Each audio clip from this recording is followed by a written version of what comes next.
Welcome to ఎన్జీసీసీ. ఈరోజు ఈ time మనం ఇప్పుడు పర్సంటేజ్లో అడిగినటువంటి క్వశ్చన్లు చూడబోతున్నాం.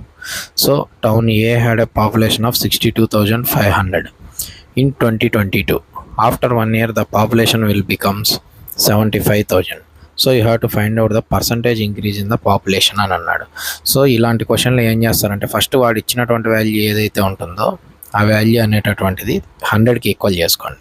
సో ఇప్పుడు 62,500 అనేది 100% అయితే 75,000 వాల్యూ ఎంత అవుతుంది, ఇది మనం కనుక్కోవాల్సినటువంటి క్వశ్చన్. సో క్యాలిక్యులేషన్ అనేటటువంటిది చెకింగ్ చేసుకోండి. 4 zeros 2 zeros క్యాన్సిలేషన్ అవుతాయి. ఇక్కడ 100, 625, 750 అన్నీ కూడా 5. సో 25కు సంబంధించిన వాల్యూస్ ఇవి. 625 అనేటటువంటిది డైరెక్ట్ 25 స్క్వేర్ 25 625 ఇక్కడ 25 4s. నెక్స్ట్ ఇక్కడ 750 ఉంది కాబట్టి 25తో 25 1s 25 3s 0. సో ఇక్కడ 30, ఇక్కడ 4 30, ఈ రెండింటిని మల్టిప్లై చేసుకోండి. 34 120, 34s 120. సో ముందు 100% ఉంటే ఇప్పుడు 20% అనేటటువంటిది అయింది. సో 100 నుంచి 120% వచ్చింది అని అంటే ఇంక్రిమెంట్ ఎంత ఉంటుంది, +20% అయి ఉంటుంది. సో ఆన్సర్ వచ్చేసి 4th one అవుతుంది. ఈ క్వశ్చన్లు ఇలాగే చేసుకోవాలి.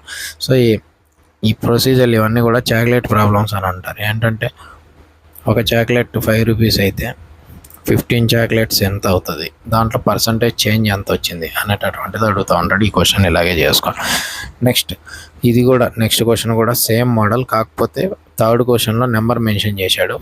ఇక్కడ 6th క్వశ్చన్లో నెంబర్ మెన్షన్ చేయలేదు. చూడండి, population of a certain city was increases 5% in the first year and then by 8% in the second year. For example starting base ఇయర్లో 100 ఉంది అనుకుందాం. 100 ఉన్నప్పుడు 5% ఇంక్రీజ్ వచ్చింది. 5% ఇంక్రీజ్ అయింది అని అంటే 105 మెంబర్స్ అయింటారు. నెక్స్ట్ ఇక్కడ నుంచి మళ్ళీ 8% ఇంక్రీజ్ అయిందంటే 108 అయి ఉంటుంది. 100 ఉంటే 108 అయి ఉంటుంది. 105కు ఎంత అవుతుంది అనేటటువంటిది వాల్యూ కావాలి. అన్నీ కలిపి మళ్ళీ మల్టిప్లికేషన్ చేసుకోవాలి, అంతే. హాఫ్లు అనేటటువంటివి ఉంటాయి కాబట్టి. సో 105 × 108 × 100 ఈ వాల్యూ పెద్దది అవుతుంది కాబట్టి మీరు ఇవి యూనిట్ డిజిట్ కాన్సెప్ట్ కానీ టెన్స్ డిజిట్ కాన్సెప్ట్ కానీ యూనిట్ డిజిట్ కాన్సెప్ట్ తీసుకుంటే 5 8s 5 × 8 40. సో కింద డెసిమల్ ప్లేసెస్ ఉంటాయి కాబట్టి ఏదో ప్లేస్లో మనకు 4 అనేటటువంటిది ఉండాలి. ఆ 4 అనేటటువంటిది రావాలనే దాంట్లో మనకు ఆప్షన్ 4 మాత్రమే ఉంది, మిగిలినవి ఏవి కూడా లేవు. ఒకవేళ పడి చేస్తామంటే ఆ వాల్యూస్ అన్నీ చెకింగ్ చేసుకుంటే మీకే తెలుస్తుంది.